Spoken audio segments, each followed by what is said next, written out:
जो हमारी वाणी से अपराध बन जाते हैं।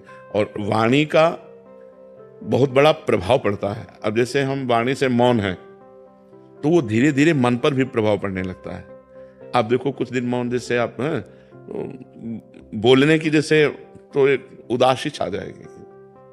अब बोल सकते नहीं तो फिर एकांत का मन करेगा कि हम किसी से मिले ना, किसी से जुले ना। पर जैसे जिसका व्यापार है या नौकरी है या अन्य साधनों में रत है और साधनरत है तो मतलब विचार मौन रहना चाहिए। जो बोलेंगे सत्य बोलेंगे, मृदु बोलेंगे, हितकर बोलेंगे, नहीं तो मौन रहेंगे।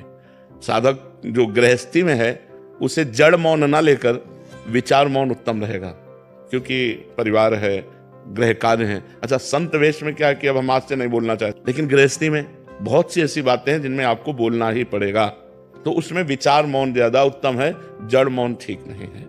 तो विचार मौन के द्वारा भी वही गति प्राप्त की जा सकती है। वाणी का सद्व्यवहार परमार्थ को पुष्ट करता है या वाणी का मौन, दोनों पुष्ट करते हैं।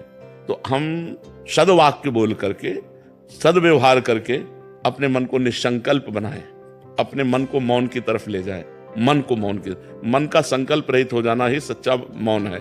तो इसके लिए वाणी का मौन सहयोगी है, पक्का सहयोगी, क्योंकि अपने लोगों ने इसका आश्रय लिया है, इसका सहारा लिया है।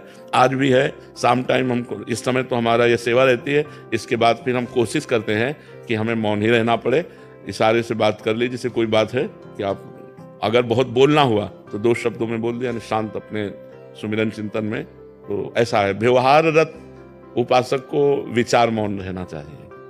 हम व्यर्थ में क्यों बोलें, हम क्यों गाली गुप्ता करें, अपनी जवान गंदी करें, झूठ बोलें, व्यर्थ में क्यों बोलें। बहुत गंभीर रहना चाहिए, शांत रहना चाहिए। उसकी बात सुनी, अगर बोलने लायक है तो उत्तर दिया, नहीं तो मौन है, हमें क्या मतलब, चल दिया।